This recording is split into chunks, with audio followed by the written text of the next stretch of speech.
guys, welcome to another video. We're with my fiance. Anyway, I don't know if you guys have seen the videos where it's like watch the first and last episode of a series and try to piece the story together. I've never seen anyone do that with books, so I have some books here that I thought would be good and interesting, where he's going to read the first and last chapter and then try to figure out what happens in between, and then I will tell him if he's right or wrong, and then I will guide him in the right direction. He wants me to introduce the books, so I will. We're gonna start with A Court of Thorns and Roses. I am only making him do this book. I'm not gonna make him read the first sentence or the first chapter of this book and then the last chapter of Silver Flames, because it just wouldn't make sense and it would just be easier to do one book. So explaining that out of the way, because I've got two more series in here, and I'm just making him do the first book of each one so he doesn't get too confused. So he'll read the first chapter and the last chapter. How are you feeling? So I already know the 5 books. I technically picked them out last night. I picked 4 and I let him pick the last one. I picked the last one. The last one's the best one. Yeah. That's all I'm gonna say. I don't know anything about the books. I've heard the random plot descriptions from her yapping, but yeah. I know a little bit about the last book. That's the one I'm excited for. I heard bad things. That's the one I'm scared for, because I don't know if I really want to explain what goes on in that book. Anyway, A Court of Thorns and Roses is going to be the first one he reads, and he's agreed to do kind of like a little vlog thing if there's anything interesting. If that does become an interesting thing, then I'll keep those in the video. If not, then we'll just come back to after he's read each book. So yeah, we're just kind of testing this out right now. So are you excited for this one? From the descriptions that I've heard from yours truly, this one's the worst one out of the 4 or 5 books. So Okay. I mean, we'll see. It's not terrible. It's just not as good as the others. Okay. I don't know. I'm just ready for the last book. Okay. Next we have Pen Pal. If you guys watched my video on this, you know how much I love this book and how confusing this book can be, and it is going to be very interesting having him read it and get his perspective. Being a little mischief back there. There was a piece of cardboard. Cardboard had to go off the bed. Okay. So, he knows nothing about this book, other than it's kind of like a psychological thriller. So, yeah. I think he would like this one out of all of these, because this is the least girly book. Next we have Twisted Love. I'm excited for this one, but also a little nervous, because I love the Twisted series so much. And again, out of the 5 books, I've heard her talk about these 2 whenever she was reading them. I've heard her talk about the last 2 plenty, especially the last 2.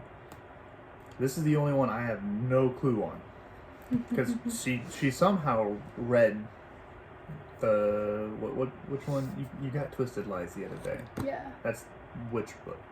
The 2? last one. That's the last one? Yeah. It's Twisted Love, Twisted Games, Twisted Hate, Twisted Lies. And I got Twisted Lies the other day so that I can finish it, because I heard it's becoming a TV series, and I need to finish Twisted Lies before the TV series releases. So, I got it. Either way, Twisted Love's the only one I have no clue on anything. Mm-hmm. I know the plots are like kind of the basis of the other 4. Not this one. No. I'm going in completely blind. Also, when he says he knows the plots, he only knows a little bit because I ramble so much and sometimes I talk a little too fast. So he definitely isn't able to pick up every little thing. So we'll say he knows like half of what goes on, half of not. She is my professional yapper, and I wouldn't have it anyway else. But I mean, I feel the same way with her books that she does about when I describe some dumb. Am I allowed to say cuss words? No. Some dumb poopy stuff on my games. So, it's equal. When he talks about Ari or Pokemon. I was gonna say Dark Souls. Oh, don't get me started on It Dark just Souls. goes in one ear and out the other, and I do not know what he's talking about. You best believe though, I'm preaching it like a Bible sermon. Just saying. Yeah, he does. And in those moments, I know how he feels when I talk about my books, but it's okay. It's enjoyable. My brain's going off. Where is Bible sermon the right like word? Sermon. I don't know. I don't know. That's a weird word. My brain's going burr. Okay. Anyway, next book is A Good Girl's Guide to Murder. You don't even have to watch my videos to know that I love this series. I don't even know what to say. I love it. TV show, on the other hand, I'm not so sure about that. But the books, I will protect with my life. And I feel the same way about the last book, which is the one he's excited for. Before she introduces it, I'm going to give y'all Oh, God. one word. It's not one word. One little sentence to help you describe what it could be. Gun in a bad place. That's all I'm going to say. That's all I know about this book. That's the only thing I took away from her rant.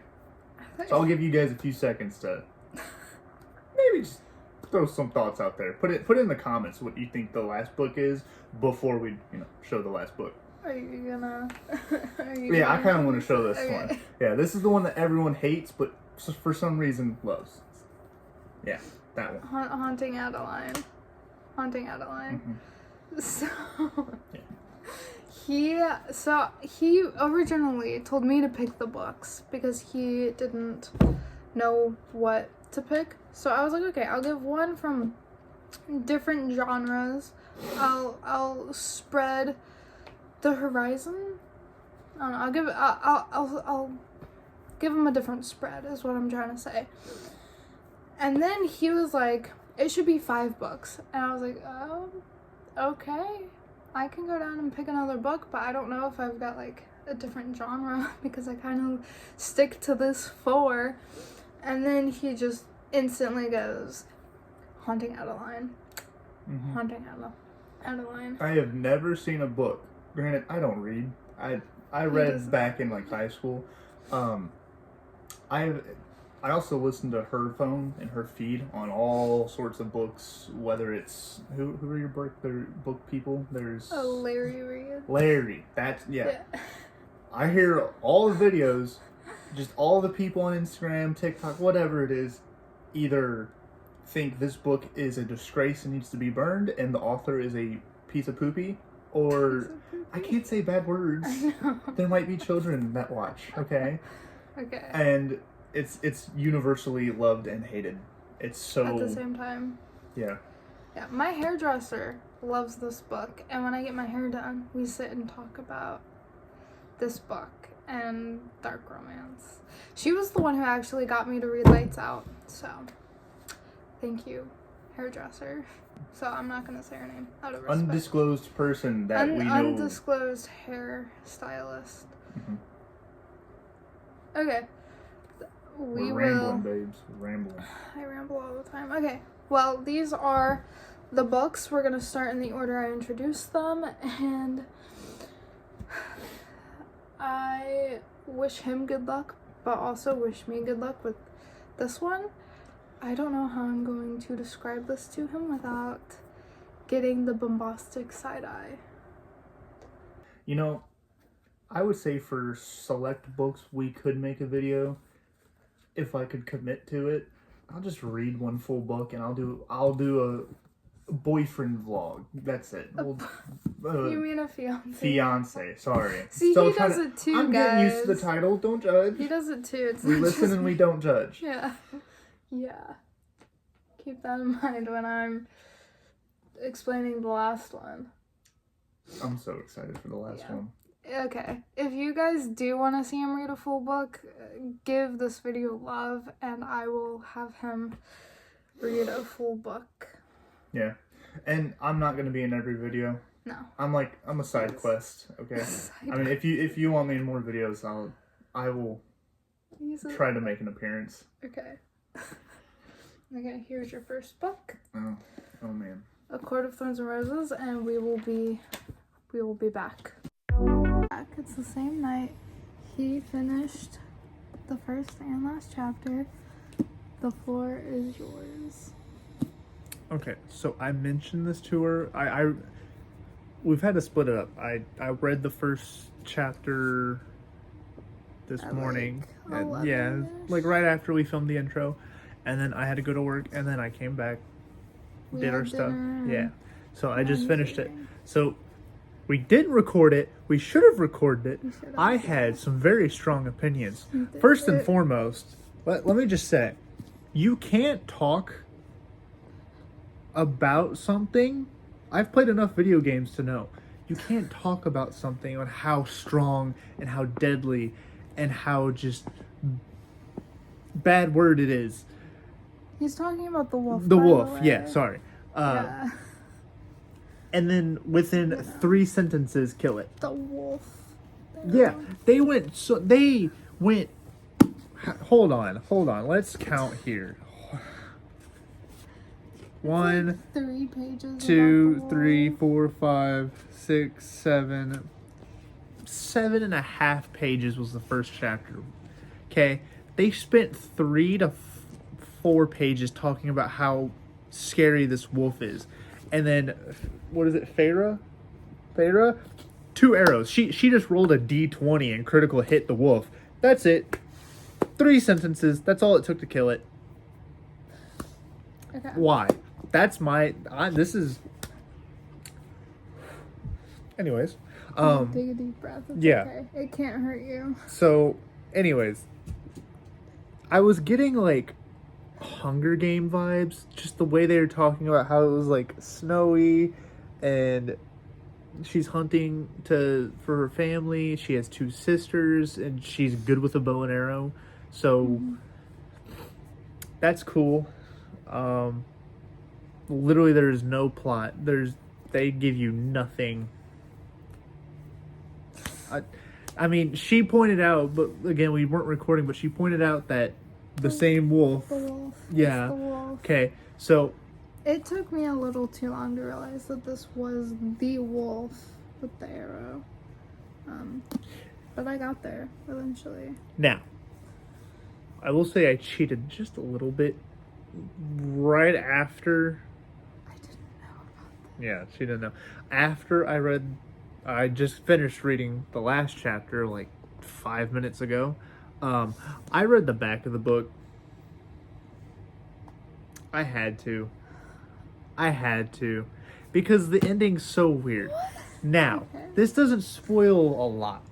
Yeah. I will say the back of the book essentially said that I guess the wolf that they just went on and on about is one of Tamlin's.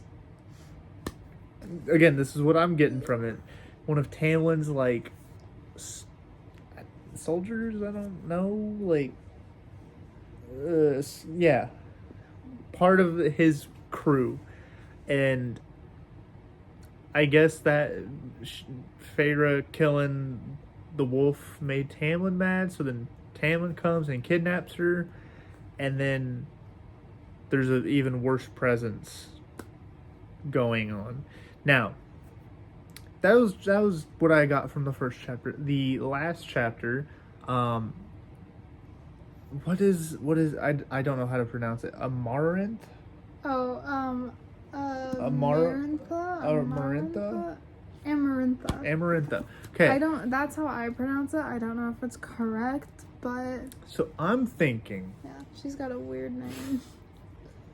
what I took away is there's multiple high fays, and also they talked about fairies in the first chapter, but they really made it sound like every single one of them was bad. They made them sound like the Dementors from Harry Potter. They're just all bad. There's not a single good one. The last chapter though made it more clear that it's a toss up. Overall, there's a bunch of fairies. Some are good, some are bad. Now the high fays, I thought there was only one. Apparently there's multiple. But Amarantha is like the bad one. Now, they kept referring to her as two, so I'm kind of confused by that. I'm assuming it was like two halves made a whole kind of thing. I don't know. Kind of a, no, sorry for language, kind of a badass concept if you ask me. But anyways, I think out of all the high fays, she was the bad one. And she was threatening to essentially destroy the world of the fairies. And because I think, again, with the back of the book, Feyre didn't like Tamlin. Tamlin didn't like Feyre. And that definitely reversed when I read the hot smut scene. Wait, what? There was a smut scene? Oh, they banged. In the last chapter? They banged. In the last chapter? I'd say they banged. I don't remember that. Hold on. Wait, I mean, they very well could. I don't remember. I don't they remember. banged. Shall we go back in time? No. I'm doing this. I'm doing this. I know it happens kind of in the middle of the book, but I don't remember it at the end. Draft long, folks. You can skip past. Wait, okay, let me see if it's appropriate. That right there.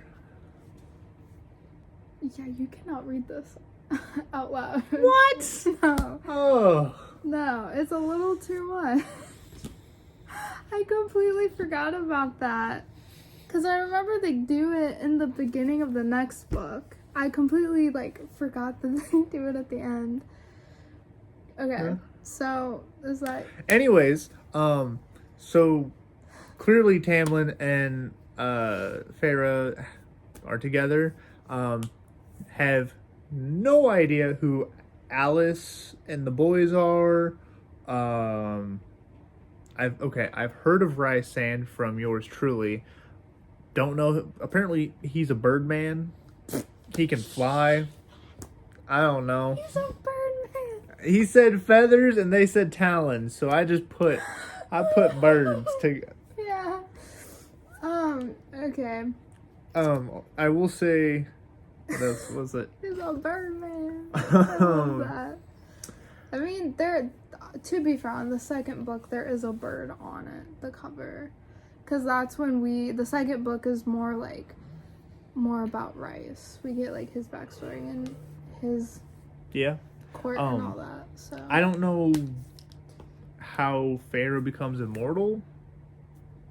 I'm assuming because, all the fairies knew Amarantha was bad or something, and, she must have went through some sort of process to become immortal to kill her, or by killing her, they granted her immortality.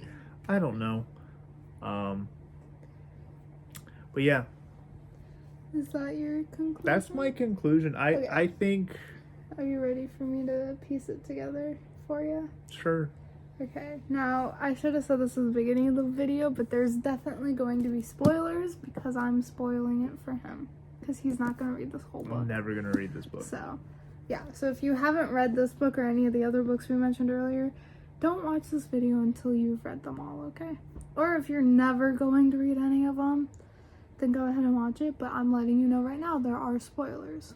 Okay. So, the wolf is Tamlin's friend and soldier. One of his, best friends. Okay. Mm-hmm. The reason why he's a wolf is because Amarantha, she her sister fell in love with a human, and the human turned against her and killed her. And Amarantha and her sister were super, super close. So she decided to kind of take over the fairylands so that she could essentially move and take over the human lands, kind of. And she killed her sister's murderer and put his eye in a necklace that she wore. So he wasn't actually dead, and he was still kind of alive, but he was dismembered and his eye was with her, so he saw everything. And the reason why Tamlin's friend is a wolf is because in her attempts to getting all of the courts, you've got the night court, the spring court, the day court, autumn court, summer, winter, evening court. She was trying to get Tamlin's court, the spring court, to be on her side. And she wanted Tamlin to be her mate, essentially, her lover. And he didn't want that. He was not interested. And so she invited his court into a masquerade party for, like, just to be friends. But it was a trick. And their masks that they wore, because it's a masquerade party, stuck on all their faces. And she tells him the only way to break this curse. Oh, she also took some of their powers. Okay. Too. The only way to break the curse is to have a fairy, which the wolf is a fairy, go into the human lands, and if they get killed by a human, Tamlin has to take the human and make the human fall in love with him. Get the human to love a fairy. Because fairies and humans don't get along, because there's a big war that they fought together and kind of apart. And so after the war, just humans and fairies just don't like each other. So Feyre sees a wolf and she's like, I'm gonna provide for my family because I'm a bad bitch. And roll the d20, critical hit it. Yep, two arrows. Yeah. And Tamlin takes her. He succeeds, but she has to say I love you. She can't just feel it. She has to tell him. And when things start getting really bad, Rice kind of visits them and is like kind of giving a heads up, but also like kind of threatening them too. And so Tamlin sends Feyre back home because he doesn't want her to get hurt. She decides that she's going to go back and fight for him. And she finds Alice, who is one of the servants, and her boys are with, I think, her sister. And I think it was the autumn court or the summer court. No, it was the summer court, I'm pretty sure. And so that's who Alice is. And she's just a nice servant who helps. And she is the one who tells Feyre what is going on. Amarantha kidnapped Tamlin in the spring court and took him under this cave. And she has to go and prove her love to Tamlin, goes through so many different obstacles, and she succeeds. And through rage, Amarantha kills Feyre. And then Tamlin doesn't do anything. But Rice puts some of his little fairy magic in her, and he gets all the other high fae of each court to put some of their little magic in her to bring her back to life. So she's got little bits of every court in her, and that's how she's high fae, because it's fae magic. And yeah, and then Tamlin just absolutely destroys Amarantha. Also, Rice being a bird, I'm gonna clear that up. He is part Illyrian. I don't know if I said that right. I'm still kind of struggling with the words, even though I'm on the last book. But he's like an Illyrian, which is people, well, not people, but like fairies who have wings and can winnow and fly. And Okay. so he's not a bird, but he does have wings. sorry, he's from now on will be referred to as Birdman. They also said he seemed pretty buff too. So, Daddy? I mean, Maybe. okay. Maybe. So why is it that Farah went for Tamlin then? I mean, Because- it's reminding me of the meme. I remember specifically because she talked about this so much on my Instagram feed. I have book memes now, and one of them, it was like I can't even say the meme because it has bad language and I don't want to repeat it on here. But it's like, I did my part. I did my part. I did my part. I didn't do effing.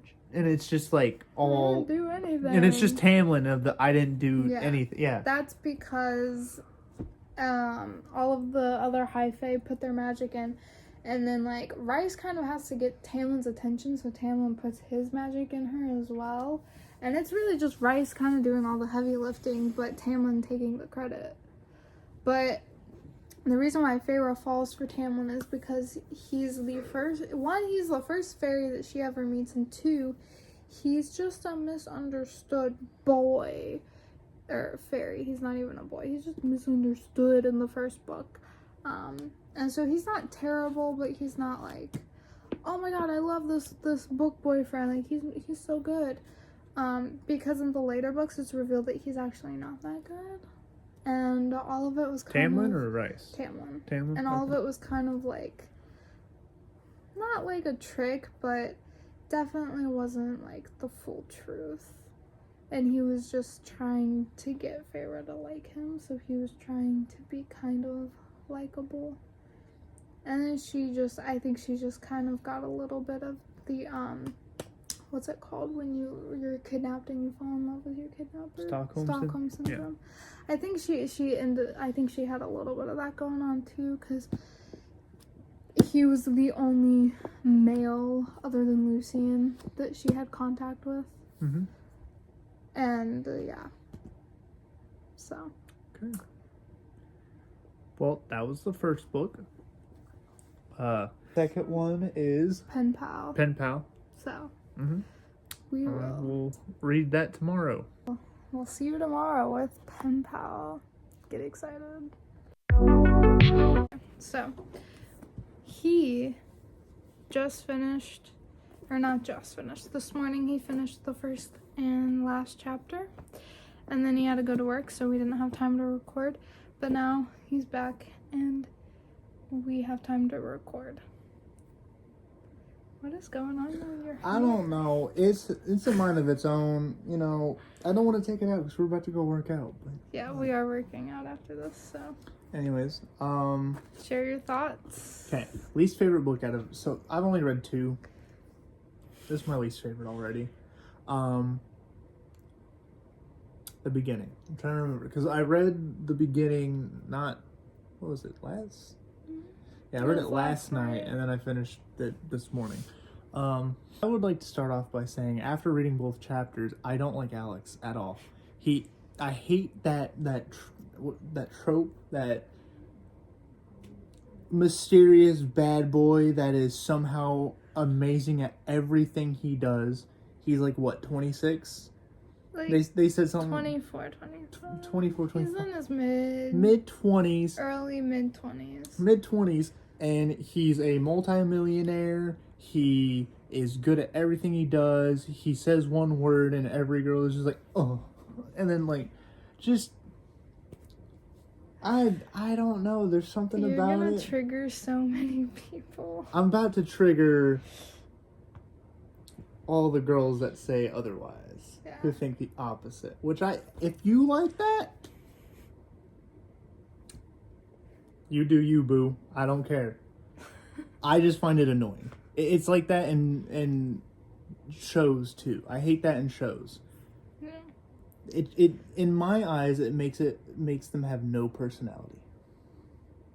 You know, I don't know if you can understand where I'm coming from. Not really, but go on. Anyways, granted, in the first chapter you don't know anything. He's just some like quiet bad boy that Ava thinks is butt person. Butt person. Butt person. A butt nugget. Yeah, butt nugget. So she's in the rain or standing in the rain, and then he picks her up, and that was the extent of the first chapter. The last chapter, it explains she's at this like ceremony or convention of some sort. There's her art pieces because she's a photographer. And someone buys all of her stuff. Oh my gosh, who could it be? I also cheated again, read the back of the book. Stop doing that. I'm sorry. To be fair though, when you read the back of the book, it's split in half, and it says Alex and it says Ava. Mm-hmm. It's hard, and the book is called Twisted Love. It's not hard to put that together. But someone buys all of the paintings, and so everyone's like, "Oh my gosh, she's a newbie," and someone bought all of her stuff. That's great. And then midway through the chapter, apparently Mr. Bad Boy is now a softie and can sing. And he's miraculously good at that. I Never, about that. never. I don't even need to read. Ava said that he never sings because it leaves him vulnerable. And what is he able to do? Perfect ballad, like it's nothing, in front of everyone. And then all of a sudden, afterwards, she's trying to find him, can't find him, everyone leaves. There's Jack, who got friend-zoned hardcore, and then also got threatened by Alex because the dude didn't know him. And this book is heavily one of those, like, oh god, especially at the end, there was a adult scene that I did not like. I don't like adult scenes in books. I just, especially how descriptive this one was. No, thank you. Ewy. Ewy. Ewy. PDA is not okay for this poor soul. Anyways, You're just a sweet innocent boy. I did not want to read that at 9 o'clock this morning, but I did. The last chapter was the last page and a half was very much like those audios you see on like Instagram. It's like, the next word out of your mouth is going to be, yes, daddy. And it's just like, ew. I do not like those. Exactly. And that's what it was. And it was so cringy. Just not good. Again, I'm a guy, so I think in a love story, I would like something a way different than what that was. But for the plot of the story, I'm going to assume those two fall in love, a fight happens, years go, or like a year or two go by, and something happens, and then she's like missing him, and she regrets what she did in the past, and then lo and behold, he's there, shows up, and then they start a future together. Shockingly enough, you are close. But, okay, so what happens, Alex is her brother's best friend. I knew that. And then her best friend goes abroad, and so he has to watch her and their neighbors, and she always ends up getting herself in some sort of trouble. And so he kind of becomes like her guardian angel, her protector. They fall in love. The singing thing, she throws a party for his birthday, and they have like a little karaoke thing, and he absolutely refuses to join in, even though everyone is like drunk and singing like garbage. He refuses, and that's kind of when they start falling for each other. But the only reason why Alex is even friends with her brother is because he thinks that their dad killed his whole family, because when he was a little boy, his dad and mom and I think also his sister all got murdered brutally in their house, and the only reason he survived was because his mom hid him in like a little like hiding spot in the house. And it turns out it was his uncle who did it. He just thought that it was Ava's dad, because the uncle is a really good mastermind and he essentially framed him. But also, Ava's dad isn't completely innocent, because when Ava was little, he tried killing her multiple times and never succeeded because someone always walked in on them and he had to like stop. So they find that out, and then Alex gets her dad arrested. He gets his uncle, actually no, I think his uncle just kills himself because he gets caught. Ava gets kidnapped, and that's when she realizes the truth, and that's their whole split. So then she moves to London and studies photography abroad, and Alex realizes he messed up, so her best friend Bridget calls him out on his crap and is like, you have to stop her from moving to London. But he fails at that, and so then he moves to London and he just follows her around until she forgives him. So he's a stalker and can't take no for an answer.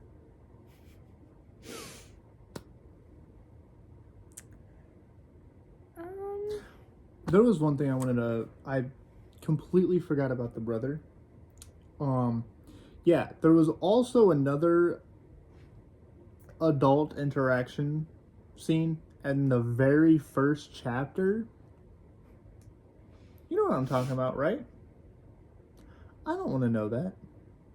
I don't need to know that. I don't want to picture that. It's context. Why do I need context? I think we've said all that we want or need to say for this section. Yeah. He did not enjoy it, which makes me believe that him choosing Haunting Adeline is going to be the greatest mistake. This is tame compared to what most of you readers out there read. The thing is, this is what most readers read. Not a lot of people actually read dark romance. A lot of people just talk crap on dark romance. I'm going to just go out on a limb here, and I'm going to associate dark romance with just straight up smut. Yeah. View it how you will. But smutty books can have plot too. That's all I'll say. The smuttier it is, the better the plot. Is it Good Girl? Good Girl's Guide to Murder. I think he will like that a lot better. There is absolutely zero smut. Maybe there won't be any adult scenes. There's no adult scenes. Oh, thank you. Absolutely zero. It's purely just an innocent girl trying to do a school project. Okay, we are back with A Good Girl's Guide to Murder. He just finished it. The floor is yours, sir. Okay, I would like to say, for starters, I did not read the back of the book this time. Good job. This one was a lot better than the last two. So far, it is my favorite. In all honesty, I have some words for the ending. Okay. I like. Honestly, this kind of reminded me of me when I was in high school, like 9th grade, because like the beginning of the book starts out explaining that Pip, or whatever her name, Pippa, is it? Yeah, Pip and Ravi. Okay, yeah. It explains that she's doing a report, and she's doing it on a missing person case that was just essentially closed. Yes. And there was like a supervisor comment saying like, this is a very sensitive subject, and like just went on about being just really careful with this topic, which I get. You're talking about a missing, potentially dead person. But like, I had a similar interaction in high school. They wanted to report on something. Yeah. I wanted her to do a report on, I forgot what the topic was, but it was World War II related, and I wanted to do something, and my teacher was like, oh, that's a really dark subject, like really dark part of World War II. You should pick something else. So I had to go with like tanks, or like not even tanks. It was like weaponry developed because of World War II. Yeah.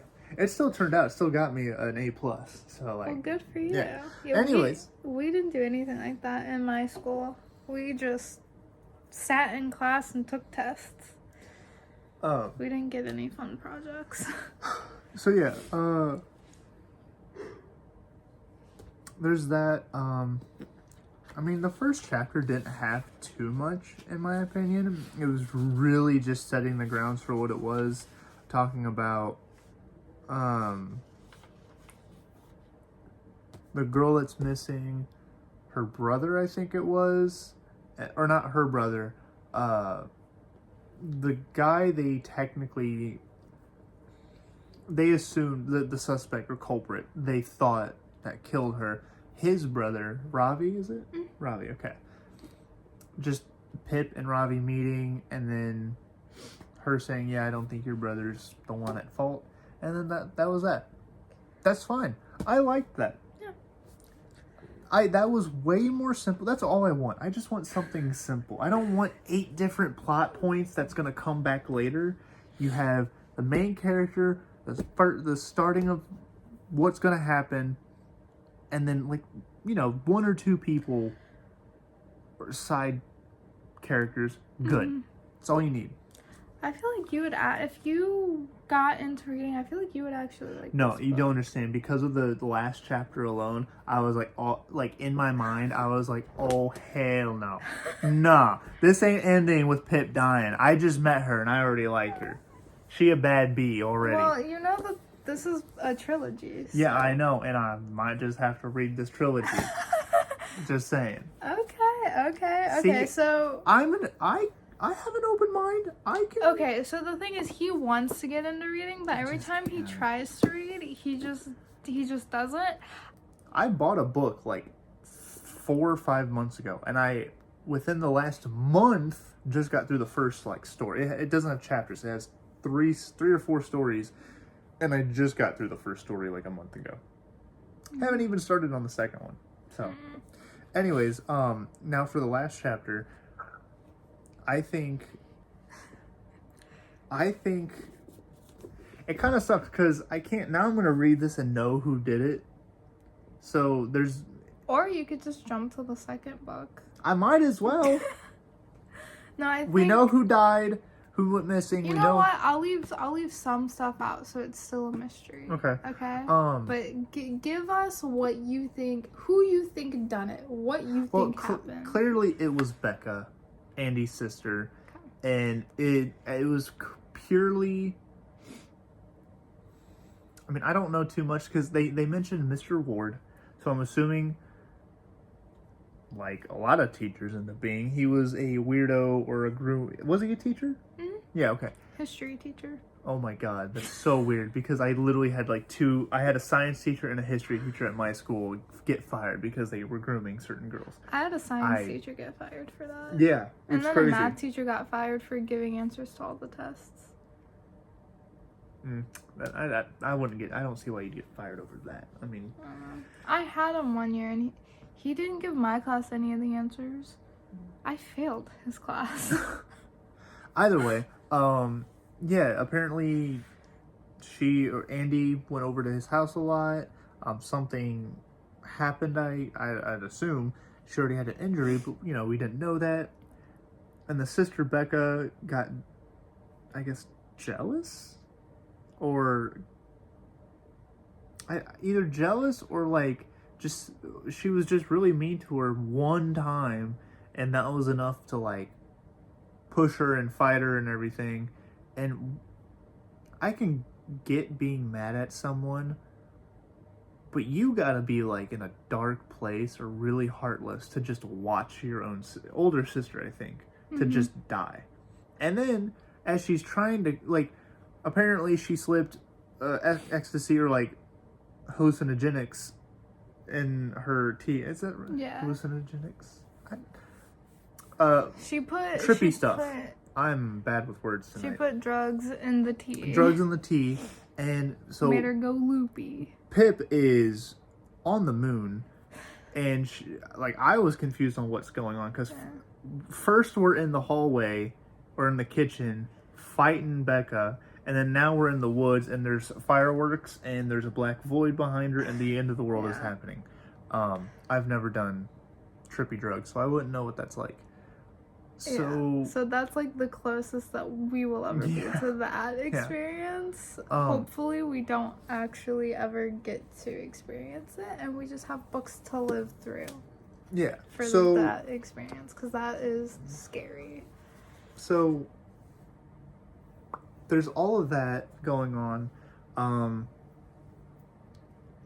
I was actively, like, she wasn't in the room when I was reading, but That's why I don't know if he cheats or not, because I'm not in the room or I'm not paying attention. And like I'm not in the room, he can easily read the back. Just so you guys know. what was I gonna say?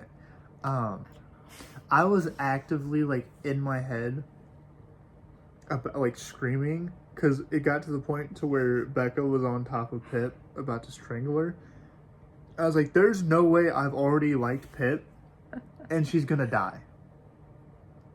Like, no shot. The one book, I'm like, okay, I could get into this. Pretty good. And they just kill the main character. I'm like, no! No! But they didn't. Because Ravi is the man. And I guess, I don't know if Pip's We love dad... Ravi. I don't know if Pip's dad is the sheriff or, like, police or something. Because it stated that her dad was there and then Ravi was there. And then, like, there's a... either police or maybe, I don't know. Just when I saw or seen police officers there. I was gonna read the like 2 months later thing, but I was like, it's probably just her talking to Ravi about stuff. No, the 2 months later is essentially her getting ready to tell basically the whole town her capstone project. Mm-hmm. So everything that she uncovered. Okay. But yeah, and like, I do gotta admit though, for Becca being, I really didn't like Becca, not just in the sense of like what she did, but it really tells you how a person is, because she was like, I'm just the fat, ugly version of her, and my parents didn't love me. And I'm like, maybe I'm like cold and heartless, but like, why would you give a crap? You know? No. Granted, I'm the oldest out of 4, so like, I mean, I went through my fair share of stuff, and I've seen my parents like pamper my other siblings like it's nothing. Me too. And you know, I was kind of like left to fend for myself, I guess. But it's like, I don't care. It's cool. Like, and then Becca's out here just, oh, poor. Baby me. Exactly. Becca, Give me get out. attention. Get out, Becca. Leave. And it is ruthless. Dumping your own sister in a septic tank? Dang! I know. When I first read that, my jaw was like on the floor because I could not believe it. Yeah. At least bury me, like, not in a poop tank. Like, I don't want to stink more than my rotting body already is gonna be, but like, ooh. Okay, you have to read these books now because there's no, so much that I just want to like talk with you man. about because it would be so fun. Anyway, I'm just gonna tell you a little bit about this book. Hold on. I don't think I've truly said what I think happened. Okay. Well, actually, no, because it explains everything. You essentially kind of It did. It explained literally But, everything in the last chapter. You don't even need to read the first book. Just read the first and last chapter, maybe first 2 chapters. That's it. Okay, so what happens is Ravi's brother Sal gets essentially accused for a crime he did not commit. He ends up found dead in the woods by someone I will not say in case he wants to read it. I want him to be a little surprised, but it is shocking. who kills him and why/how. Yes. Okay? And said person who killed him takes his phone and essentially admits to the murder and like is like, I did it was me, I'm so sorry, and just makes it look like a suicide. Hold up. So Sal died. Mm-hmm. And then someone framed Sal for killing Andy. Mm-hmm. That's why everyone hated the family, because they thought that he did it because of the text that he sent All his I'm gonna dad. say is it the dealer that went to all the parties, or was it the mysterious name of Max Hastings that killed? Neither? Okay. Neither, but you're not allowed any more guesses. Okay. Okay, so It was Mr. Ward. we've got that figured out. Yeah. And they find out that Andy was seeing someone else while with Sal and selling drugs with the drug dealer, and that's how they were connected. And she was selling them to Max Hastings as well, because he was throwing these big parties that everyone would go to, and it was so popular. And one night, Andy is out. She goes to Mr. Ward's, and she essentially starts threatening to get him fired and potentially arrested. And she ends up destroying like these paintings that his dead wife painted and made, and he keeps them hung up to, remember her by, because she passed on. And she's just destroying these paintings because she knows how much they mean to him. And he like pushes her to get her off, but she falls and hits her head and cuts her head. That's how she gets the injury. And he freaks out. He's like, oh no, I didn't mean to hurt her, I just wanted her off. So he goes to get like a first aid or something, and he comes back and she's gone. So he is freaking out, thinking, oh my god, what did I do? And Andy just goes home. Her sister actually ended up getting assaulted at one of Max's parties. Yes. By Max. Yes. Becca knew Andy was selling to him. Mm-hmm. She told Andy because she wanted Andy to be on her side and, stick up for her, be the big sister. Mm-hmm. Andy just kind of laughs in her face and says, you can't tell anyone. You can't tell anyone because I'll get in trouble and that can't happen. And she's just being really mean to Becca about it. And then Andy falls and chokes on her own vomit. Yeah. And Becca throws her in a septic tank. And I will say, Pip's dad is not a cop, but Pip does kind of get involved with the cops quite a lot. Yeah. So, quite often she gets involved. I had a feeling that this really turned, like, I know it gets darker with each book too.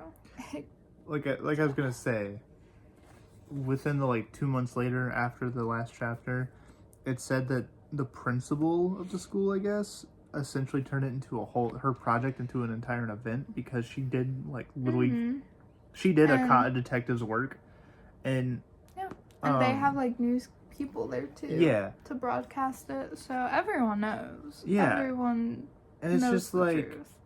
I don't know, I just think it's kind of cool. And honestly, I was gonna say, if I thought at the beginning it was gonna get to the point where she was so invested that it was even if her teacher said you can't do this as the project anymore, she was still gonna do it regardless. It's funny enough because it does kind of come to that towards the middle. Yeah. Okay. Yeah. Last thing I want to say is, because this completely, it was a very small, 2-3 sentences. And the last chapter was a decent size, so there was a lot to take in. Becca is. When did this book come out? 2019. Okay. Let's say 2019. It's 2025. she's now on the top of the list of villains in 2025 because she killed Barney. She killed the dog. Who kills the dog? I wasn't even gonna bring the dog up because I didn't remember if they put that in No, the ending or not. you know what? We need justice for Barney. We're contacting Holly Jackson. Like, why would you kill the dog? Why? You had so much power in that pen or pencil or your computer, and you chose to kill the dog. Justice for Barney. Justice for Barney. Ruthless. Yeah, We're gonna get a dog and name it Barney. now. absolutely. We need to know what dog Barney was because we He's will a get. golden retriever. Oh my god, we're getting a Barney now. It's not even a golden retriever. It's a Barney. A Barney. A Barney. Okay. In the comments, put in Hashtag Barney. or justice for Barney. Like he did not deserve it. He was just an innocent little pup. He didn't deserve to go like that. That's all of my thoughts on the book. Honestly, Do you know? I'm not gonna even tell you the whole everything that happened with Barney in case you do end up reading this because I want that to be another oh my gosh moment. I get not wanting if you killed someone and you know someone else is on your trail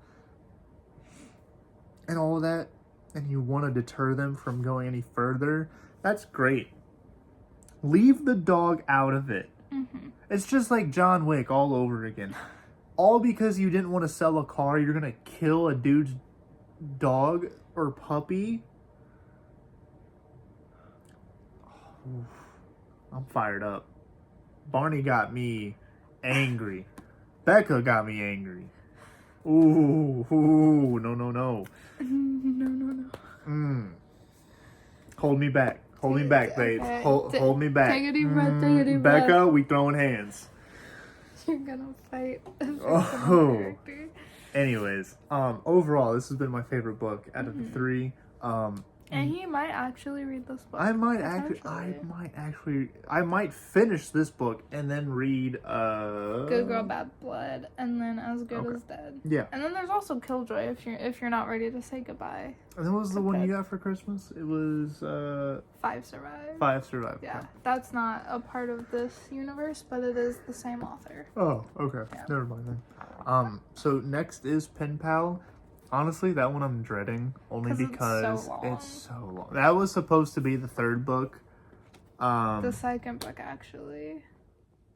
Yeah, it was going to be the second book. But then I pushed it back because it's the chapters are lot. so long. The chapters are 30 pages. Yeah. I didn't have it in me mentally. Hey, this is our third book down. We only have 2 left. One more. And we've already found a good book. Yeah. I knew this would be a good one. Just one book away, technically, until we get to the meat and potatoes of this whole challenge.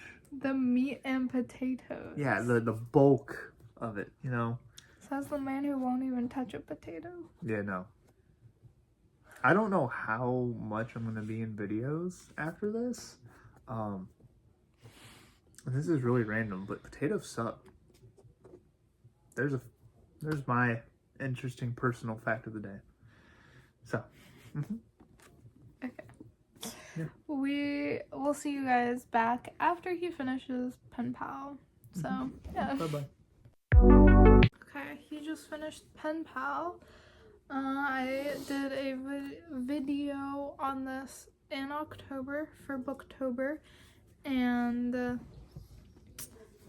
yeah, I mean, if you didn't see that video, you should go check it out. I really like this book, but it is the type where you have to read more than once to fully grasp it all. And he only read the first and last chapter, so we'll see. We'll see what he gets from it. I'm going to explain. Floor is yours. So, first I'll start off with, I didn't read the back this time. Good job. I know. That right there, I'm evolving. I thought about that when I handed you the book. I was like, I hope he doesn't read the back. No. To be fair, I did read it after I finished the chapters. After it. This literally doesn't explain. I got more info from reading the first chapter than I did this. This explains nothing. Unless you haven't read the book. So I don't even know what's the character's name? Oh, we do not get his name. Okay. He is unknown. So yeah, essentially it starts off in a little boy's perspective. He's like 6. I'm talking about his child innocence and, you know, moving and exploring and being homeschooled and, you know, being an only child with his mom only and stuff. And like, I do want to say, I do not like how long these chapters are. I was struggling because I'm sure I've talked about it in like one of the other books we've reviewed or I've reviewed, ADHD Go Burr. So I read, the first chapter was I think 25 to 30 pages long. The last chapter was 30 pages exact. I was dying. I couldn't do it. I stopped at like halfway of the last chapter and I had to go, like, me and her went and got lunch and did stuff. And then I came back. Yeah. He was like, can we do something? I need a break. And I was like, yeah. Okay, we can. Anyways, so I'm really confused, and I'm sure I would get this if I read the rest of the book, but aside from explaining what the little boy, what's going on, I don't know how he got into the woods. He like sleepwalks in the middle of the woods at nighttime, and there's thorns, there's like glass ornaments shattered, there's trees, he's losing himself. I don't know if he was sleepwalking or I just don't know. That's really all it was for the first chapter. Yeah. Just, by the way, I don't know, is this supposed to be his perspective? Yes, it's his memories. His memories. Yeah, so it's what he remembers of these events. Okay. Through his, POV. That makes sense because, like, I'm sitting here, I'm like, okay, if this is the POV of a child, this kid has the vocabulary of a, like, 30-year-old and is... It's because he is, I think, like, when writing this, I think he is, like, supposed to be in his 30s. He is a smart or fella. late 20s. I was going to say, there's no way a 6-year-old was writing this. No. Unless he was a genius. No. Or I'm just dumb, and maybe kids are smart. But anyways... There are smart kids out there, so he could be a genius. As for the last chapter, though, last chapter kind of got me hooked. Okay. Kind of got me hooked. I liked Josh. He was a poopy head for going cold turkey on Mysterious Man. But it just resonated with me because then, like, him talking about kindergarten and his first day and then having a cast. Like, I didn't have a cast, but, like, I swapped schools when I was in kindergarten. So the first half of the year I went to one school and then I swapped. And I remember being the new kid and, like, not knowing anyone and then someone complimenting you and then you just being friends with them. I felt that so much, especially as a boy. Yeah. Because that first friend, unlike, I don't know how it is for, like, people out there, but, like, guys or girls, if you watch this, yeah. how was it for you? Did you, I don't know if you could. I made a lot of friends in kindergarten. I don't know what happened in between kindergarten to, like, high school, but I was very obnoxious and talkative in kindergarten, and I was friends with almost everyone in my class. But the first friend I made, I will never forget, it was the first day. We all had to, like, meet up in the gym and, like, find our teacher spot, I guess. And I was crying because I was so scared of all these, like, strangers because I didn't know anyone. And I was crying and my mom was, like, holding on to me. And one little girl who was in my class walked up because she saw me crying and I guess she felt bad. And she asked what was wrong, and I was just like, I'm just scared. And so then she was like, well, I'll be your friend. We're in the same class. And so I was okay after that. And then her and I, like, I don't know, we just bonded. We stuck together all of kindergarten. See, and then I just made more friends. See, that's, I think, I remember this kind of, guys make boys make 2 to 3 friends. That's who they stick with. They make I had, acquaintances. like 5. Yeah, I feel like girls just Like 5 or 6. they have a whole squadron. Yeah, because like my second friend was in my class too, and she had poison ivy. Mm-hmm. And so no one would sit with her because, you know, she had like red dots all over her. And I didn't know what poison ivy was, but I was also just like, hey, this person's alone and I feel bad. So I went up to her and I was like, hey, why are you alone? And then she was like, oh, because I have poison ivy. It really itches. And I was like, what's poison ivy? And so then she explained it the best that a 6-year-old can explain it. And then we became friends after that because I was the only one that would sit with her. I wasn't scared of poison ivy because I was just like, well, new friend, okay. But yeah, and like I just relate a lot to like that whole last chapter explaining, because essentially Josh and the main character, they become best friends. They bond over a Teenage Mutant Ninja Turtle lunchbox, which in my opinion is awesome. Yeah, that would get you that would get you like cool. You were the cool kid. Just saying. Cred. Yeah, you'd be the cool kid. And then they were like friends, and they never stopped hanging out. And then like as they get older, there's that awkward phase where you want to explore different paths, and so I kind of related to it, which is why I liked it so much. Now, time for the bad part of this book. The actual stalking part. It gets really dark. I don't understand if it's a man that did. Well, I know it's a man that did it, but this felt like an episode of American Horror Story. Like, I could see that, yeah. Or Black Mirror. Yeah. First of all, I want to know, Josh. Spoilers, right? Yeah. Spoilers. Yeah. We're spoiling in every book. Josh dies.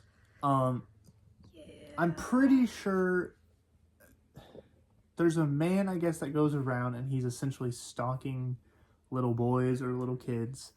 And I think what's supposed to happen, because it's clear as day they say it, the main character, or POV person, whatever, we'll call him Sam. Sam. Okay, yeah. He doesn't have a name, but we'll just call him Sam. So he was supposed to be the one.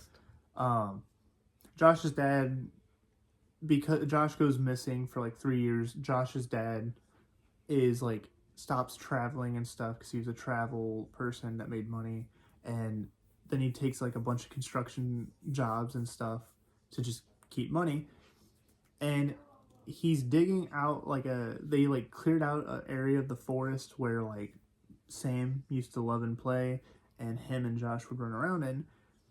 And as Josh's dad is like clearing stuff, he finds like a really low spot, so he digs it with a hand shovel, and he like gets dirt off and breaks a casket, and Josh is in there with a giant man laying on top of him. And so apparently Sam was supposed to be in that crate, not Josh. But I'm confused.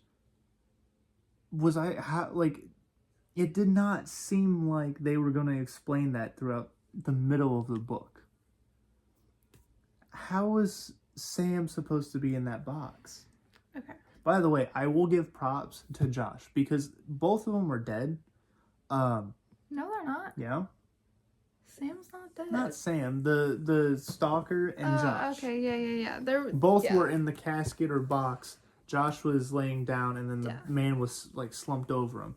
And the craziest plot twist, kind of, is the fact that it states that I guess Josh died because he killed the big guy, or the stalker. He ripped his throat out, which props to a 12-year-old. Okay, that's some Rick Grimes stuff right there. Exactly. I was like, what the heck when I read that? I was like, what? Props to Josh. Yeah. Big man. Yeah.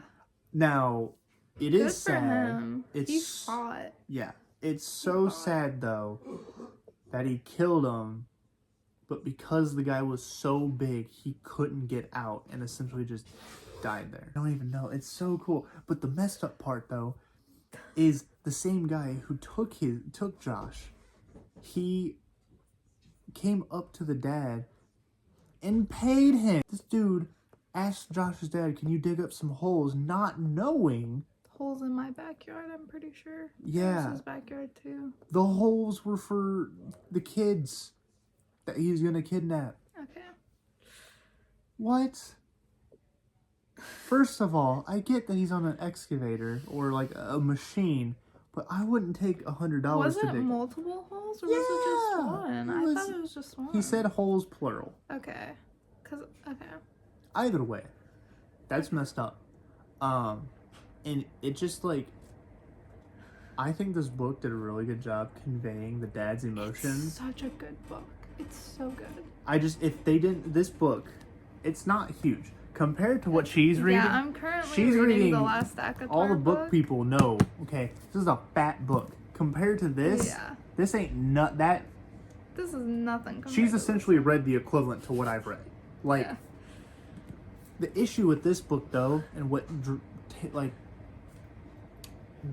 pushes me away, is the fact that this book has 6 chapters and is 200 plus pages long. I don't want to read a 50-page chapter. That's ridiculous. Okay. Break it up. For me, I was hesitant too because I was like, okay, it's 6 chapters, not that bad, but the pages are really big. But once you get over the first like chapter and you really start getting into it, the pages for me just fly by, and it's just you get more invested each chapter, and you're just like in your mind you're trying to play detective and piece together everything. You're like, okay, well, what's the timeline, what happened, what went on. And then because this is also a book where you have to read it again and probably again after that to fully grasp it all, it is a little daunting for people who like shorter chapters. But I will always make an exception for this book because it's so good and so well written, and I was easily engulfed in the story and trying to figure it all out. And now that I know, going back into this book and knowing what I know, it's gonna be a whole different experience. Okay, you gotta tell me now. What was the stalker? Because okay, in the first chapter, after Sam gets back, or whatever, like the mom or there's a police officer that find him, like there's a note on his bed. Yeah. And apparently it wrote his name, and it was trying to act as like a runaway note, but it didn't spell the name right. Yeah. So Sam knew it wasn't his name. Yeah. Huh? Okay. So again, it kind of jumps timelines a little bit, but essentially the first chapter I think is the first event or one of the first events. But what happens is he's not homeschooled. He does actually go to school, and the teacher of his kindergarten class, I believe it was kindergarten, is like, all right, kids, we're gonna learn about pen pals and about like different areas of the world. So everyone kind of wrote a little letter with a picture. It didn't have to be like a selfie. It could just be a picture of anything that interested them. And you would take your letter, your picture, you could say whatever, show whatever, it was your letter. And then they would send it off, and if someone found it, they would write back, but it was the school's address, so no kids were getting doxxed. And he only had one, well, everyone only had one pen pal, but he was the last one to get a letter because it was a creepy 30-something-year-old man. He was a creepy 30-year-old man. They don't know it. All he gets is like Polaroids of just what he thinks is sand, and just you can't tell, it's really grainy and just crappy photos. And he gets like 50 of them by the end of the year because they take all of their notes and pictures and stuff that their pen pals send them throughout the year. They get to take that stuff home with them, and he ended up with the most pictures. Little did he know, it was soon to become his stalker. Now, how the stalker got his address, technical difficulties, but I think we're back. Where was I? Because I do not remember. The stalker man found the address. Okay, yeah. So he actually breaks in. I don't know how he does this undetected, but he breaks into the house, kidnaps Josh, leaves the runaway note, and just puts him in the forest. He put him in the forest because that's where he would essentially watch him and Josh play. So he knew that that was kind of their spot. So he put it I don't know what his thoughts were or exactly why he was putting him there, other than he knew that that was Sam and Josh's play spot. But he puts him there, leaves him there, and I think that he was just watching Sam and seeing what he would do, because Sam says how he feels like something is behind him. I feel like that's his intuition kicking in and being like, there's someone bad behind me. But it gets even worse because the stalker not only watches him from a distance and watches him play with Josh, but follows him to where even when he moves schools in high school, he kills a certain lady. Veronica. Mm-hmm. Who's Veronica? Is that the daughter of Josh? Josh's or sister. Yeah. Older sister. Why would he kill Veronica though? Because Sam and Veronica were going on a date. They were supposed to meet up at the movies. They did have their date, but after that, I guess the stalker got jealous and ran her over. And yeah. So she didn't make it, unfortunately. And the whole reason why Josh was put in there is because it is stated so much in this book on how much Sam and Josh look alike. The only difference is their hair color. But their facial features are so similar, and they just look like they could be brothers. So Stalker got confused, I'm guessing. He didn't get confused. He got angry because Sam moved away. Because his mom, you know, obviously Sam realizes the pictures from the pen pal were all of him. He was in every single one in one way or another. Shows his mom. His mom obviously gets freaked out because they don't know who these are from. She gets the police involved. Everything is starting to kind of make sense to her too now. She's kind of piecing the runaway note, just everything together. And she calls the cops. They can't really do anything because we don't have any identification of this person. And so she's like, okay, fine, we're moving. I guess the stalker doesn't know where they moved to, but he ends up living in that house, just, I guess, waiting for their return. That's never gonna happen. And so Josh goes back to the house to try to get the, from what I have pieced together reading it, Josh goes back to the house to get the walkie-talkie that they left because Sam got a cat at the house. They moved, cat goes missing. Yeah. Josh went to get the walkie-talkie that he lost in search of the cat, and he got snatched up, and the guy wanted it to be Sam, so he dyed Josh's hair the same color as Sam's. And he wanted to die, from how I took it, he wanted to die with Sam in the box, but the best he could do was Josh. So, because he was in the casket too. He was going to bury himself too. Mm-hmm. He just didn't expect to get his throat ripped out in the process. But he intentionally paid Josh's dad to dig them up so that he would find his dead son with an older man with him. And as messed up as it is, I want to know what the intent was behind the old man. Or by the man. I feel like the more you read it, the more you'll be able to kind of piece. Okay, we gotta hurry this up before everything dies. Everything is going wrong. Anyway, so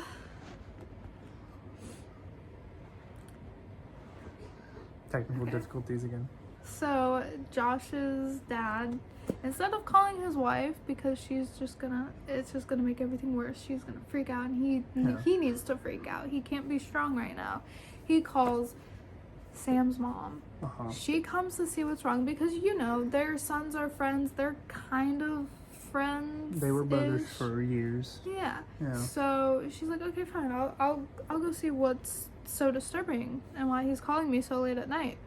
And she sees, and that's when it all clicks. Yeah, she knows what they were doing with Josh because his hair was dyed, and I'm sure the dad pieced it together as well. Probably not everything, but he probably caught the sense of his son's hair is dyed the exact color as his son's best friend.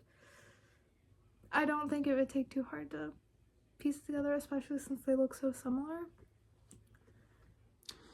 So yeah. I mean, again, it wasn't a bad book. I like it better than ACOTAR. That's for sure. Yeah. I'm sorry, you say Good Girls Guide to Murder's 1, Pen Pals 2, ACOTAR's 4, and Twisted Love is 5.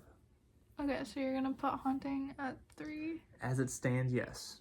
Now, whether or not it can pack a punch within, and it can hook me within I mean, it ends on a cliffhanger. I will say that. Okay, we'll see. We'll see. As long as there's no nastiness at the end. Not in the first chapter, but I cannot guarantee you're safe in the last chapter. You might be safe in the last chapter. We got one more book. One book. One more book, and this video is over. Here's an idea.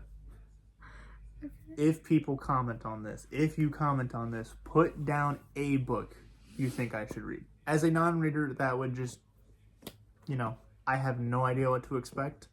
Preferably short chapters. You know what? No. Torture me. Give me long chapters. I don't care. Oh, you're asking. Hey, you know what? It can't be that bad. Could Start put some with this book. I already did with that book. No, but Not like all 6 chapters. No. We're only. I ain't reading the full book. We're gonna do the first and last chapter, and that's it. I would be dead. I still have 2 hours of working out to do tonight, and this made me not want to work out because of how tired I am. He just finished The last book. May I say, I was reading next to him, and he was getting so invested in it. He was like, I want to ask you a question, but I can't, and I have to wait. And he went through this pretty quickly.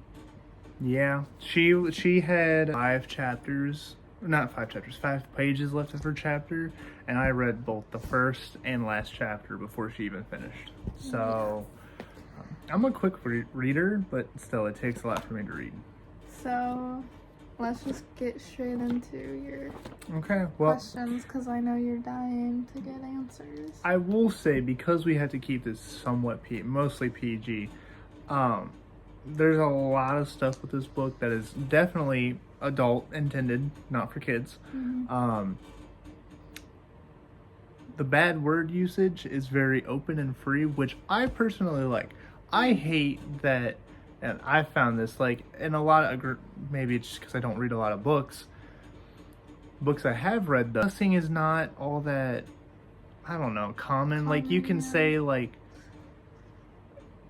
certain words where, like, you don't hear the F-bomb much, and just, like, if they refer to genitals, they refer to as genitals. This is just straight up out there, talking about everything, shooting stuff out of one genital. It's crazy. So I will say, I'll talk about Addie first with this. Addie, this is going to be a weird comparison, but with the way they described Addie, she reminds me, she's like the 26-year-old version of, what's her name from Stranger Things? Max, yeah. She's like, she just has that, yeah, she just has like that attitude to her, just like, ugh, eat a fat one, like, yeah, that angst. It's, yeah, but yet she's a successful writer and has a beautiful mansion. Personally, as I say to her, she can lose the dude. Can lose the dude. That's all I'm gonna say. Overall though, I think she's a from what I've read, she's a fun main character. Because in my mind, everything that happens, she just reminds me of like a teenager. Just like something happens, just with everything. I don't really know too much about her friend Dea. Yeah. Dea. She seems useless. I'm sure she's important to the story. She was at the end from the last chapter I read, but I don't know. That seems personalityless. Now her mother, Addie's mother, what a hoot! Let me tell you, folks. She's the biz to the niche. Okay. Man, I started reading this, and this is what it wasn't even Addie that got me hooked on, or not hooked, but like intrigued. It was the fact that like everything that happened. If you've read the book, you know the whole dialogue at the beginning. But what happened is so relatable, and I hate it so much, and I was fuming to the core. That's why I was so invested, because it's like I have both of my parents are like this, like, oh my god, you live an hour away from me.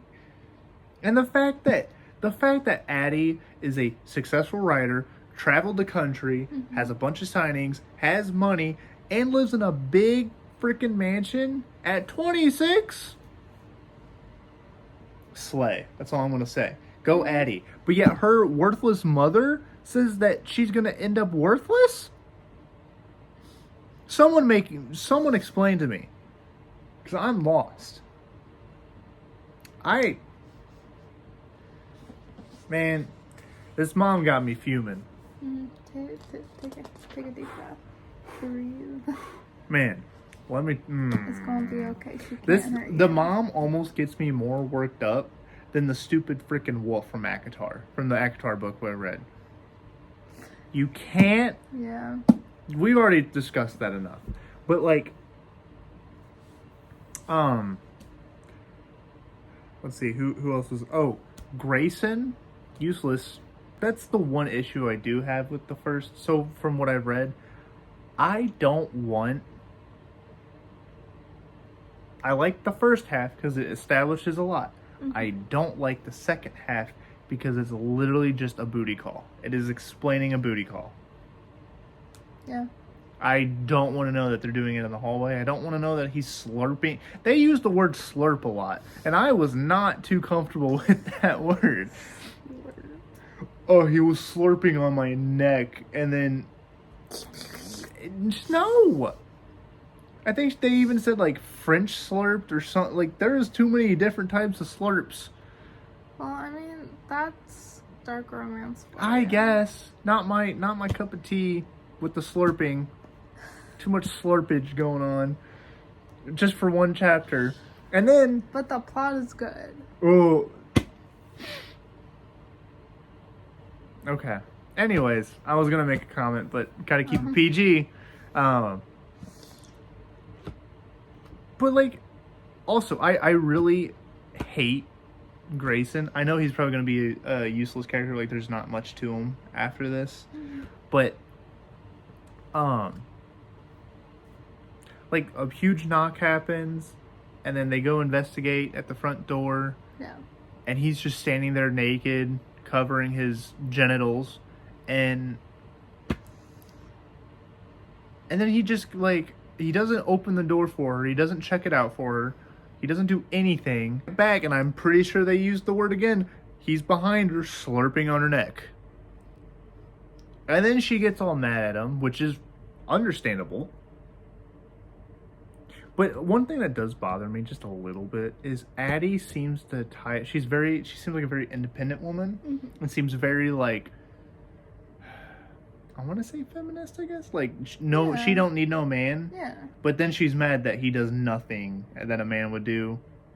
Yeah. Which I don't know. I'm confused. I don't hate it. It's just, what do you want? Like, Addie's confusing me now. No. Like, she wants him to at least be useful for more than just a booty call. Well, in the book, he's not even good at a booty call. Yeah. He's hot, but he ain't good at booty calls. I think she's just kind of wanting, like, a security, I guess? No, a redeeming quality from him. Okay. I could see that. Because he, other than his looks, he's got nothing. He ain't got nothing. Nothing. So I think she's just wanting...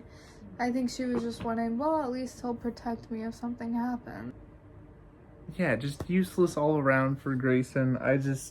He hurt my brain. Like, I get what this book is, but please have some interesting side characters.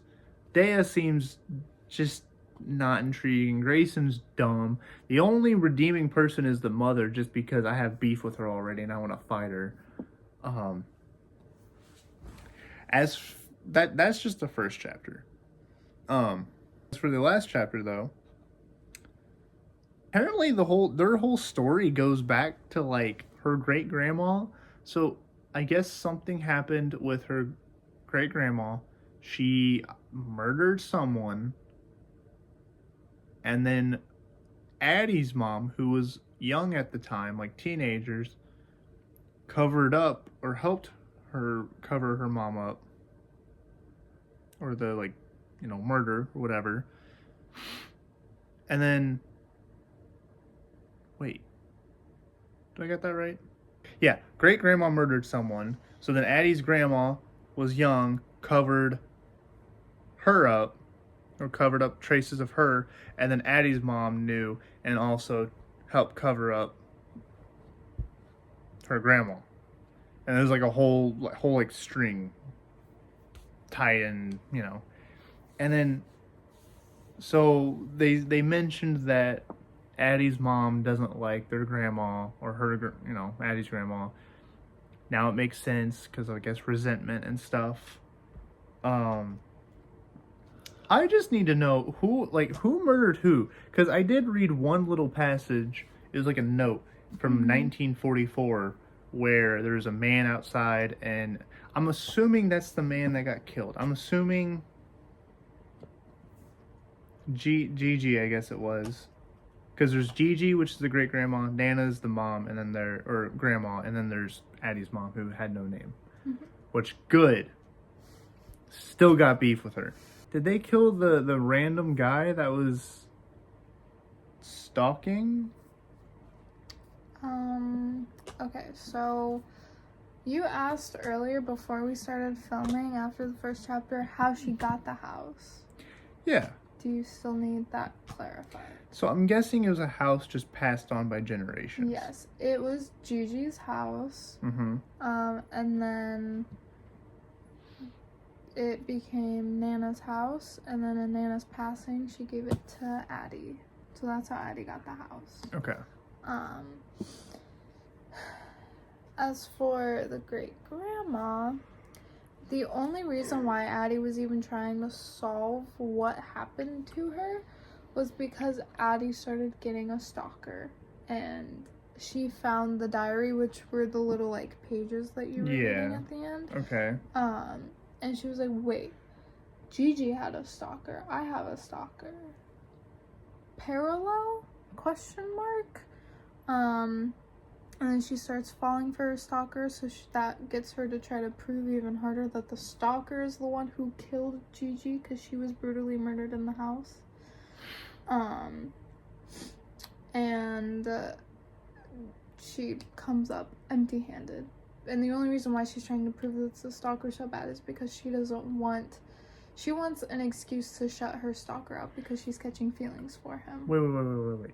So Gigi got murdered. Yes. Gigi got murdered. Okay, in the so house. then does that mean Nana helped the stalker? Or the murderer? So what happened was Gigi fell in love with her stalker. It wasn't the stalker who killed her. Okay. If I'm remembering correctly, it was the husband, out of rage, because he had inklings about it. He had his suspicions, and so he kind of confirmed on his own and with his friend his suspicions, and so he became very heavily a very heavy like alcoholic, and it was very ugly. And so if I'm remembering correctly, he's the one who killed Gigi. But because his like best friend was a cop, he was able to cover the tracks that it was the husband. So then, But Nana saw everything. yeah. And the reason why she never came clean was because he threatened her. Obviously. It's always a threat. So wait. And she obviously was scared. So she was. So she didn't say anything because her dad threatened her. So then. And she also knew that John, the friend, was a cop and would Yeah. Okay, have but the then. evidence and stuff. Okay, so then. They mentioned that Addie's mom had to help cover her up, cover up something for Nana. Mm-hmm. So what was that? Because Nana told Addie's mom the truth.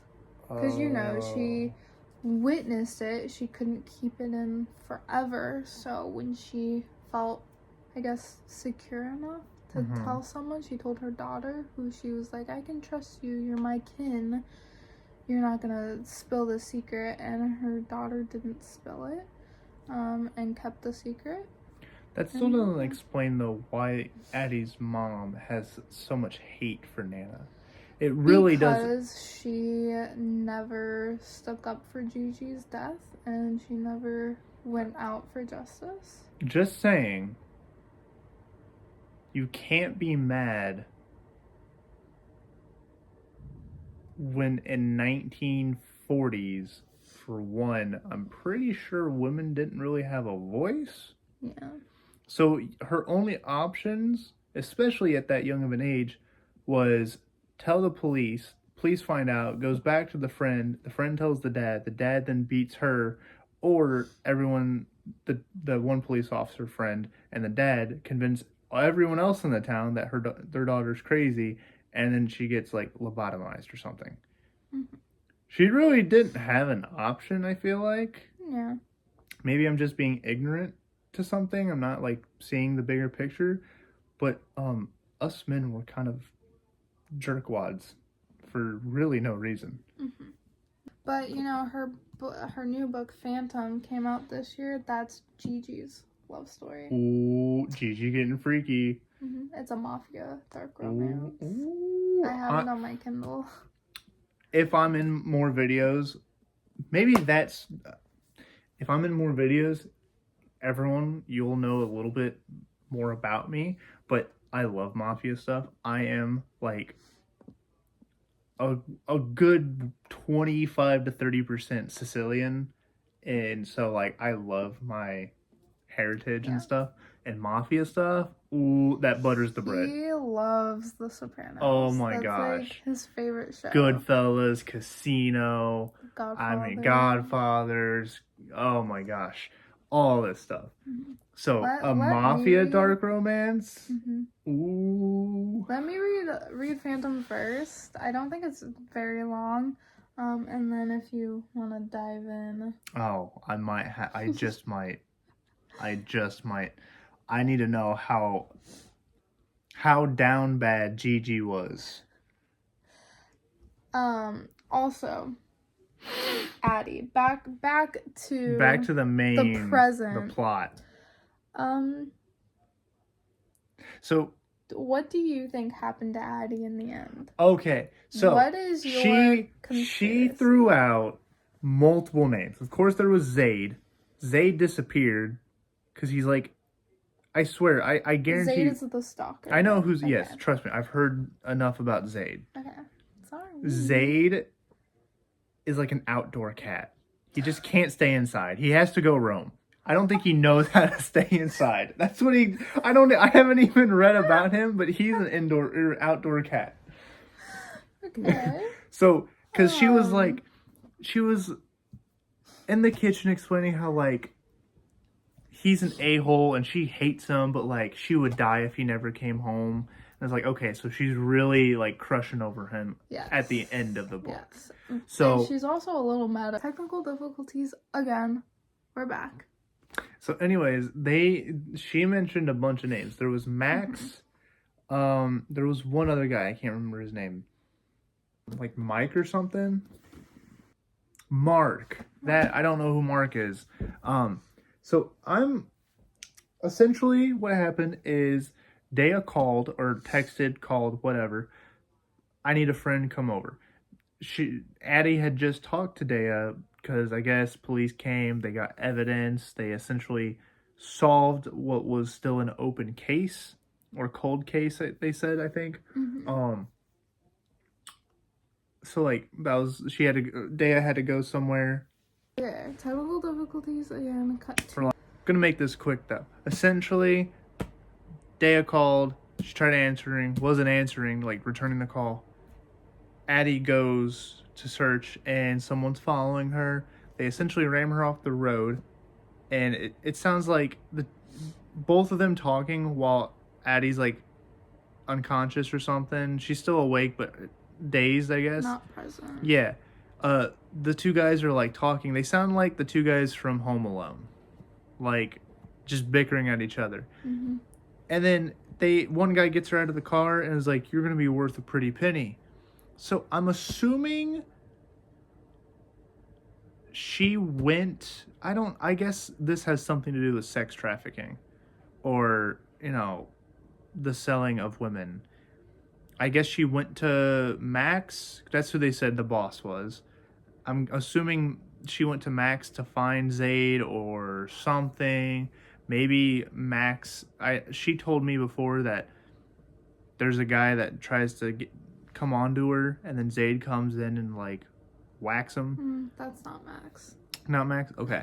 Either way, I'm assuming there's a side plot, and then it says he came and got me or something like that as like a note. So I'm thinking the next book is essentially okay, technical difficulties like the 5th time. As I was saying, gets kidnapped. I'm thinking the next book continues off where like Max is kidnapped. Not Max. Addie. Sorry. Addie's kidnapped, and no one knows about it. But Zaid, I think, comes back because, of course, he's an outdoor cat and wants food. So he comes back for food, realizes that the person that gives him the food isn't there, and so he goes crazy. And he already knows how to find her. So the dude, he's literally just Joe from the show You. Like, dude is just clever with it. Yeah. And so I'm assuming, rescues Addie, and then she's like, "Oh my god, I am in love with you." It's almost like, I feel like the second book is really trying to now justify Addie falling in love with him. Because first he's a stalker and is just weirdo. But now that he saves her... Even towards the end of the book, she's coming to terms with her falling for him. Yeah. Yeah. So, are you ready for me to explain Addie's? Yeah, go ahead. Okay. So, Zaid is a very, very good hacker, very successful with it. Dea works for him. She is unaware that she works for him because he will hire people, but his employees do not know who he is. He keeps his identity a secret on lock. You're not allowed to know who your boss is if you work for him. But Dea, through Addie, discovers she works for him. And he kind of confirms it. He's like, "Yes, it's me, but don't tell anyone." And so you've got Dea and Zaid, both really good hackers. Obviously, she's not as good as him, but he will go into sex trafficking rings and he will essentially unalive everyone. And then the victims he will let free. And he bought like this huge plot of land because, of course he's a millionaire. And he built all these homes and essentially just like a small town for all these victims, all trafficking victims, to live there. And, if they get like a tattoo from being trafficked, they can cover it up if they want, or have just any sort of freedom. No man is allowed in there besides him, obviously with their permission. But it's just to protect them and keep them safe. And he'll go in and he'll destroy these rings, and his goal is to get every single ring out. Mark he works for the government, and he's a very powerful man. And in this book, I believe he's the president. So, he is also involved in these rings, and that's the big bad guy that Zaid is trying to take down. Daya ends up getting, not kidnapped, but one of the guys break into her house, tie her up. They do harass her sexually, but they don't take her. They do, however, take Addie because she is worth a lot. She, very gorgeous woman, as it's made very, very clear in the book that she is just like drop dead gorgeous. Yeah, she red hair, 26, freckles. She's not a redhead, caramel hair. Caramel hair, apparently has great boobs and an ass to die for. Anyway. I don't. Anyway, she gets kidnapped, and as Zaid is trying to take the governor down, he realizes something's not right. Addie's gone because one of his workers hacked into her security system and is keeping an eye on her 24/7. And he's like, wait a minute, what's wrong?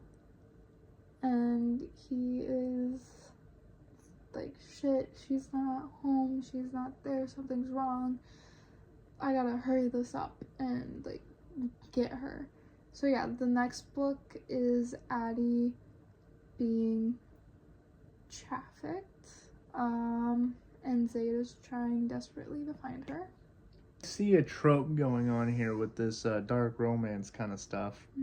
It's always some billionaire guy who owns his own company. Yeah.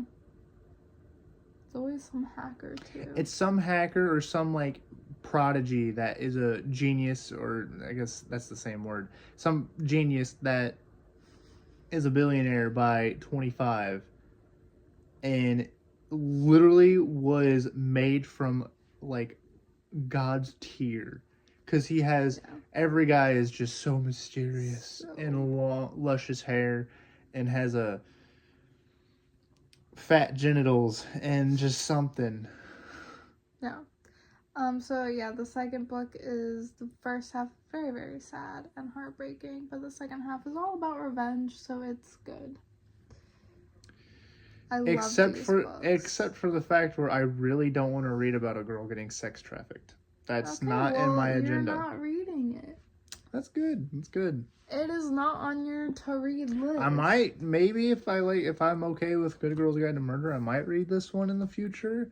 But I ain't reading the second one because I really don't. The second one breaks my heart. The second one would just make me feel uncomfortable. Like if there's RA stuff, or what I guess SA stuff, I don't want to read about that. Me and her watched a movie one. Definitely stay away from the second book. Maybe don't even read this book, honestly. The only way it's going to make it better, I know we keep showing the books and percentage. If it's this much of corn and this much of revenge, then I'm all for it. Let me see a strong independent girl go bad man pajamas on these grown grumpy men. Yeah. You know? Yeah. I guess not grumpy, but weirdos. No, they're grumpy. Creepy men. Creepy, grumpy, fat, disgusting older men. Oh, I want to fight them myself. And they all stink because they don't know what a bath is or a shower. They don't know how to use water for hygiene. They probably all look like Brendan Fraser in the movie The Whale.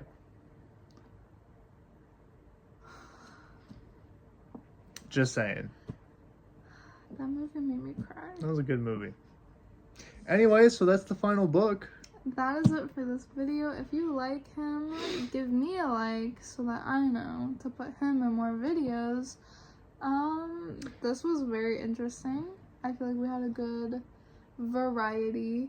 Every book was a different genre. As it stands, I might get him to read Good Girl's Guide to Murder. Maybe. As it stands, my ranking still goes Good Girl's Guide to Murder, probably Pen Pal, Haunting Adeline, ACOTAR, and then Twisted Love.